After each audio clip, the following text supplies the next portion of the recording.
हरिओम. भगवान आद्य श्री शंकराचार्य कृत चरपट पंजरिका स्तोत्रम अर्थात भजगोविंदम. योगदास श्री जयगणेश जोशी यांचे प्रवचन. कालक्रीडा.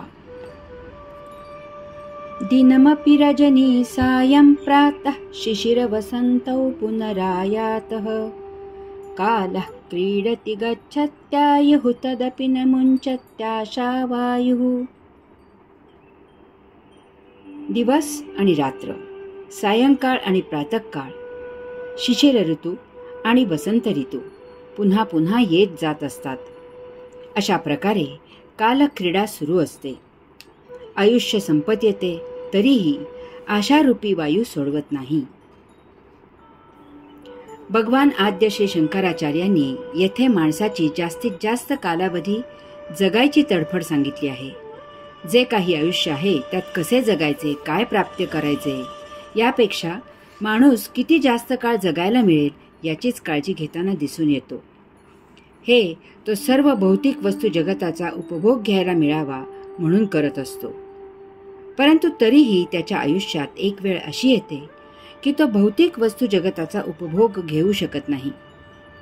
परंतु तरीही तो जगायची धडपड करतो, कारण त्याला आशा असते की एक दिवस मी यामधूनही पूर्ण तंदुरुस्त होईन आणि पुन्हा उपभोग घेईन. संख्येला जास्त महत्त्व दिले की गुणवत्ता घसरते. अति जगले की जीवनाची मजा जाते. मग अजून मरण आले नाही म्हणून जीवन जगले जाते, किंवा जीवन संपले तरी कसे तरी मरण पुढे ढकलून मरणप्राय जीवन जगले जाते, किंवा नसलेल्या जीवनाला जीवन समजून हेच जीवन अशी मनाची समजूत काढली जाते.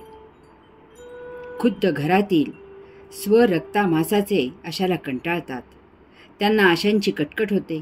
बोलायचे विषय, रीतिरिवाज यात फरक होतो आणि त्यामुळे संवादाऐवजी विसंवाद होतो.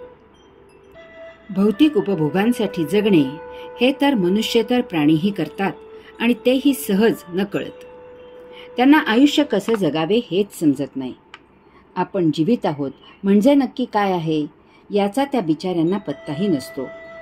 हे विश्व आणि त्यात होत असलेल्या घडामोडी याचे त्यांना काही ज्ञान नसते. दिवस उजाडला की भूक लागली म्हणून जीवावर उदार होऊन भक्ष्य शोधायचे. शक्यतो आराम करायचा, प्रचोत्पादन करायचे, तेथेही झगडा करावा लागतो. सतत दक्ष राहून रक्षण करायचे. या पलीकडे त्यांना जीवनाचा काहीही अर्थ समजत नाही. माणूस मनुष्यतर प्राण्यांपेक्षा एकच पाऊल वेगळे उचलतो, आणि ते म्हणजे तो भौतिक वस्तू जगताचा हर प्रकारे उपभोग घेतो. त्यात त्याने फार प्रगती केली आहे. तो नित्यदिनी नवनवीन उपभोगांचे प्रकार शोधून काढत असतो. त्यासाठी तो त्याला भगवंत श्रींनी प्रदान केलेली अतिप्रगल्भ बुद्धी वापरतो. हे असे उपभोग घेण्यासाठीच तो जगत असतो. भले जरा जर्जर झालेली असेल, शरीर रोगाने पंगू झालेले असेल, किंवा गात्र गलित झालेली असतील, तरीही त्याला या उपभोगांसाठी खुरडत का होईना परंतु जगायची हाव असते. कानाने ऐकायला येत नसले तरी हाताने कानामागे हात ठेवून त्याचा करणा करून त्याला ऐकायची इच्छा असते. डोळ्यांनी दिसत नसले तरीही डोळे ताणून ताणून त्याला समोरचे पाहायची हौस असते. तोंडाचे बोळके झाले तरी अन्नाची चव जिभेवरून जात नाही. देहाची धनुकली वाकली तरी कपड्यांची छानचोकी कमी होत नाही. चालताना झोक जात असला तरी काठी टेकत फिरायची खुमखुमी फिटत नाही. स्वतःला कोठे जावत नाही तरी सर्वांना भेटायची माया तुटत नाही. आपल्याला जागा सोडून जाता येत नाही म्हणून तो सर्वांना या करत असतो. जो तो आपापल्या कामात असतो. कोणाला काही इतर कारणे असतात त्यामुळे येता येत नाही, की हा बसल्या जागी चडफडत बसतो. भगवान आद्य श्री शंकराचार्यांना आशांची फार करुणा येते. अशा या महाभागाला ते या स्तोत्रात उपदेश करत आहेत. या पहिल्या स्तोत्रात भगवान आद्य श्री शंकराचार्यांनी काळाच्या क्रीडेचे दिवस आणि रात्र, सायंकाळ आणि प्रातःकाळ, शिशिर ऋतू आणि वसंत ऋतू असे 3 प्रकार उदाहरण म्हणून सांगितले आहेत. ही कालक्रीडा म्हणजे विश्वलीला आहे. हा काळ महिमा आहे. काळ सतत वाहत असतो. त्याला खीळ नाही. त्याला प्रारंभ नाही आणि अंतही नाही. तो कोणाच्याही हातात नाही. आपल्याला त्यामधून मार्ग काढावा लागतो आणि आपले जीवन जगावे लागते. काळाचे मोजमापन माणसाने व्यवहारासाठी सुरू केले आणि आता ते त्याच्या कायम बोकांडी बसले आहे. या कालमापनामुळे माणसाला आपण नक्की केव्हा, कोठे, किती, कसे, काय केले किंवा आपल्या नकळत झाले किंवा आपल्या सहभागाशिवाय झाले याची जाण येते. त्यामुळे तो अनेक वेळेला निराश होतो. मनुष्य तर प्राण्यांना काळाची जाण नाही, त्यामुळे ते अज्ञानातील सुख उपभोगतात. दिवस आणि रात्र असा काळ सतत वाहत असतो. दिवस संपला की रात्र होते आणि रात्र संपली की पुन्हा दिवस होतो.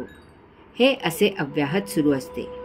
माणसाला त्या एका दिवसाच्या कालावधीमध्ये अनंत उद्योग करायची इच्छा असते, परंतु दिवस संपल्यामुळे त्याचा नाईलाज होतो.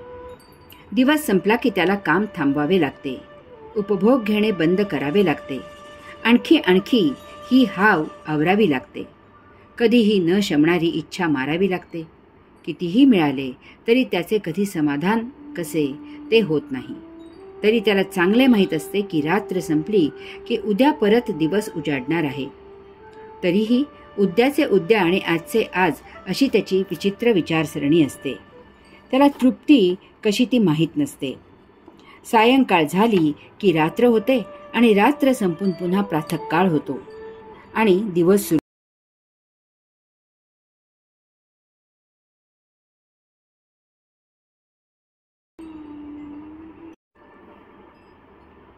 माणसाच्या जीवनातही सायंकाळ होते.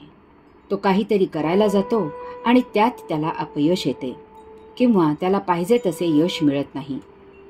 त्याला त्यामुळे नैराश्य येते. जणू काही जीवन संपले असे त्याला होते. परंतु त्याला चांगले माहीत असते की सायंकाळ झाली तरी पुन्हा उद्या प्रातःकाळ होत असतो. तो उमेद सोडत नाही. आपल्याला अपयश का आले ते तो समजावून घेतो आणि आपल्या चुका शोधून त्या तो दुरुस्त करतो आणि पुन्हा प्रातःकाळ झाल्यावर जोमाने कामाला प्रारंभ करतो. त्याचा असा विश्वास असतो की आजच्या काळोखाच्या गर्भातच उद्याचा प्रातःकाळ असतो. त्यासाठी तो काळोख संपायची प्रतीक्षा करतो. त्याच्या आयुष्याची ही सायंकाळ व्हायला येते. परंतु त्यामधून उद्याचा प्रातःकाळ लक्षात घेऊन माणूस पुन्हा उभारी घ्यायला तयार होतो. हजार उपाय करून तो जीवनाची दोरी लांबवायचा प्रयत्न करतो. शिशिर ऋतू येतो. गारठवून टाकणारे झोंबरे गारगार वारे वाहू लागतात. झाडे, वृक्ष, लता, पल्लवी यांच्या पानांची झड होते. वनस्पती सृष्टी पाहवत नाही. त्यांचे सौंदर्य लयाला जाते. त्यांना भकास अशी अवकळा येते. पक्षी झाडांची साथ संगत सोडतात. पांतस्थ दुसरीकडे पांगतात.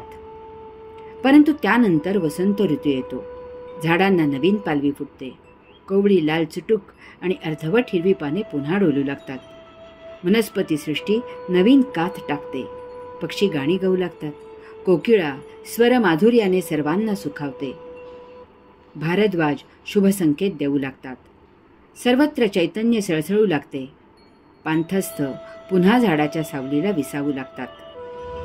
शिशिर ऋतूनंतर वसंत ऋतू आणि पुन्हा शिशिर ऋतू की पुन्हा हे असे काळाचे ऋतुचक्र सतत सुरू राहते. माणसाच्या जीवनातही दुःखाचे डोंगर कोसळतात. प्रमादांची मालिका लागते.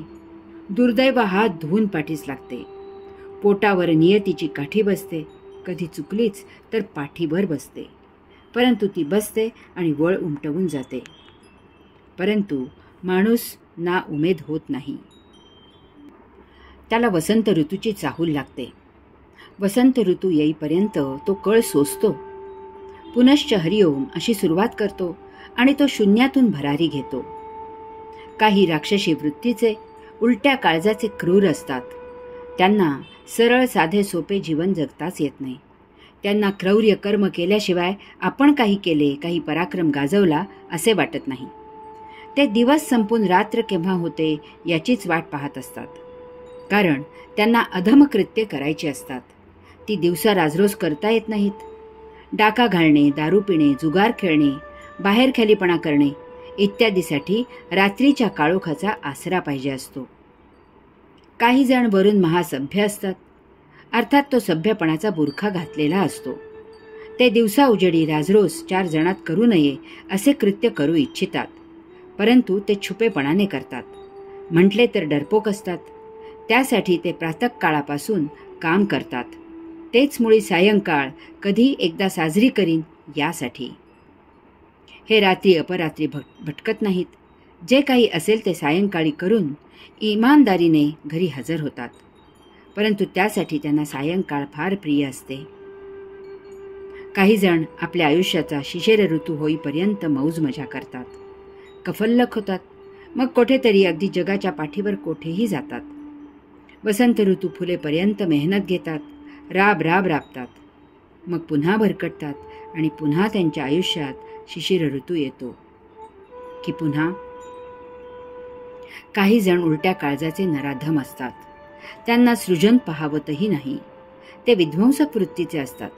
ते छान उजेड असेल तेथे काळोख कसा निर्माण होईल, सर्व उजाड आणि भकास कसे होईल यासाठी ते भंजन करतात. प्रातःकाळच्या शुचिरभूततेचे त्यांना वावडे असते. ते सकाळी सकाळीच नीच आणि अधम कृत्य करायला सुरुवात करतात. दारू पितात, भांडणे करतात, मारामाऱ्या करतात. असे दुर्बुद्धीचे भडक कोठे वसंत ऋतू फुललेला असला तरी ते त्याचा नाश करून त्याचा शिशिर ऋतू करतात. झाडावर कळ्या फुले उमललेली असली तर ते ती सहज चुरगाळतात. शुभ समारंभाच्या मांडवाला आग कशी लागेल, सुवासिनी विधवा कधी होईल, वैभवाचे दारिद्र्यात रूपांतर कसे होईल, असे विकृत विचार यांच्या कुमनात बसल्या जागी येत असतात. असे करणे म्हणजेच धाडस करणे, अंगी शौर्य असणे, पराक्रम गाजवणे अशी त्यांची समजूत असते. अशा प्रकारे माणसाच्या जीवनात दिवस आणि रात्र, सायंकाळ आणि प्रातःकाळ, शिशिर ऋतू आणि वसंत ऋतू असे 3 प्रकार पुन्हा पुन्हा ये जा करत असतात. ही एक निसर्गामध्ये सतत होत असलेली क्रिया आहे. ही कालक्रीडा असते. हा काळ महिमा असतो. ही काळलीला असते. भगवान आद्य श्री शंकराचार्य म्हणतात की जीवनात असे सृजन किंवा भंजन काहीही केले तरी आयुष्याचा दिवस रात्रीसाठी संपत येतो. आयुष्याची प्रातःकाळ सायंकाळासाठी संपत येते. आयुष्याचा वसंत ऋतू शिशिर ऋतू सुरू होण्यासाठी संपत येतो आणि जीवन संपत आल्याची चाहूल लागते. तरीही यामधून माणूस वेळीच शहाणा होत नाही. कारण आशा नावाची त्याची सखी त्याला अशा वेळी अनाहूत सल्ले देत असते आणि माणूस ते सल्ले त्याच्या भौतिक भोगापवर्गतेला अनुकूल असे असल्यामुळे ऐकतो आणि पुन्हा उभारी घ्यायचे मनसुबे रचतो आणि तेथेच फसतो. अपयश आले की माणसाला वैफल्य येते. अशा वेळी आशा नावाची सखी अनाहूतपणे पुढे येते आणि त्याला गोडी गुलाबीने समजावून सांगते की अरे, जीवनात चढ उतार हे असायचेच, त्यात काही एवढे बिघडलेले नाही, काहीही काळजी करू नकोस, येथून पुढे सर्व काही छान होईल, कदाचित यापेक्षाही जास्त चांगले होईल. अपयश ही यशाची पहिली पायरी असते. मी आहे ना तुझ्या पाठीशी, पुन्हा उभारी घे आणि टाक उडी, मी आहे तुला झेलायला. यश आले की आशा लढीवाळपणे म्हणते, बघ मी सांगितले नव्हते तुला, उगीचच घाबरत असतोस. आशा नेहमी भूतकाळाबाबत बेफिकर राहायला शिकवते. ती वर्तमान न पाहता नेहमी भविष्यकाळाबाबत भरीस घालत असते. त्यामुळे वर्तमान कसाही असला तरी प्रसंगी माणूस या आशेच्या नादाने कर्ज काढून उडी घेतो. सत्य घटनेपेक्षा तो आशेवर जगतो. आशा ही काम, क्रोध, मोह, मद, मत्सर, माया, अहंकार या सप्तरिपूंची आई आहे असे म्हणतात.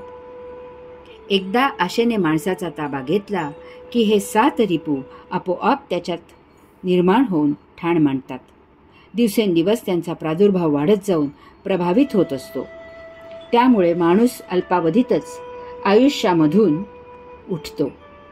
याचप्रमाणे माणूस मरणकाळ आला तरी जगायची आशा धरून असतो. तेथेही त्याला हीच आशा सांगते की डॉक्टरांना प्रयत्न करू देत, नळ्या खुपसून कृत्रिमपणे अन्न पाणी श्वास सुरू ठेव, कदाचित श्वास सुरू होईल आणि तू जगशीलही, मी आहे ना तुझ्या पाठीशी. हे पाठीशी असणे मजेशीर असते. चांगले झाले तर माझ्या पाठिंब्यामुळे झाले आणि वाईट झाले तर त्या पाठिंबा देणाऱ्याला मागच्या मागे पळून जाता येते. येथे आठवण होते की भगवंत श्री अर्जुनाच्या रथाच्या पुढे राहून भर रणांगणावर सारथ्य करत होते, मार्गदर्शन करत होते. वेळ प्रसंगी पांडवांच्या भल्यासाठी स्वतःचा निश्चय मोडून त्यांनी शस्त्रही हातात धरले. असो, तर हा मरणोन्मुख काही डॉक्टरांना विचारत नाही की मी श्वास सुरू राहून जगलो तरी हिंडू फिरू शकणार आहे का. त्याने तसे विचारले तर डॉक्टर तशी खात्री देत नाहीत. एखादा सत्यवादी डॉक्टर परखडपणे बोलला तरी तशाही स्थितीत आशेच्या सल्ल्याने माणूस जीवित राहण्यासाठी धडपडत असतो. यालाच येथे भगवान आद्य श्री शंकराचार्यांनी आशारूपी वायू असे म्हटले आहे. श्वासाला गरगर लागली की हमकून श्वास घेण्याचा आटोकाट प्रयत्न सुरू असतो. श्वास घेतला तर जगेन अशी आशा असते. कालक्रीडा अगाध आहे, त्यात अडकू नका. नैसर्गिक जे होत आहे ते होत आहे. मृत्यू येत आहे तर त्याचे आनंदाने स्वागत करा. ती नियती आहे, ती प्रकृतीची इच्छा आहे. कृत्रिमपणे त्यात बदल करू नका. दिवस रात्र सायंकाळ प्रातःकाळ शिशिर वसंत जे काही असेल त्यात नियतीला मंजूर असेच जीवन जगा. अशा वेळी कृत्रिम श्वासाच्या मागे लागण्यापेक्षा एकचित्त व्हा. नैसर्गिकपणे मंद होत असलेल्या श्वासावर लक्ष केंद्रित करा. त्यासाठी अंतःकरणात उतरा, त्या श्वासावर ध्यान लावा. जीवनातील अलौकिक अशी मृत्यूनुभूती अनुभवा. हा फार दुर्मिळ असा योग आहे. याचा उपयोग पुढील यात्रेसाठी होईल. ते भौतिकशास्त्र भाषाशास्त्र येथे उपयोगी नाही. हे आयत्या वेळी एका क्षणात एका दिवसात जमण्यासारखे नसते. त्यासाठी नित्यनियमित अध्यात्माची सवय करावी लागते. नित्यनियमित योग साधना उपासना करून आपली शारीरिक आणि मानसिक तयारी करावी लागते. आपल्या जीवनाचे विज्ञान समजावून घ्यावे लागते. भौतिक आणि आध्यात्मिक जीवनाची रूपरेखा निरखावी लागते. जेथे शेवटी जायचे आहे त्या भगवंत श्रींची ओळख करून घ्यावी लागते. त्या योगे त्यांचा लळा लागतो. मग भौतिकातील सुखदुःख आणि अध्यात्मातील कैवल्यानंद यातील फरक उमजतो. यासाठी भगवान आद्य श्री शंकराचार्य उपदेश करतात की नित्य नियमित गोविंदाचे भजन करा. भगवंत श्रींचे भजनी लागा. भगवंत श्रींचे चरणी रुजू व्हा. ओम तत्सत त्वम असि.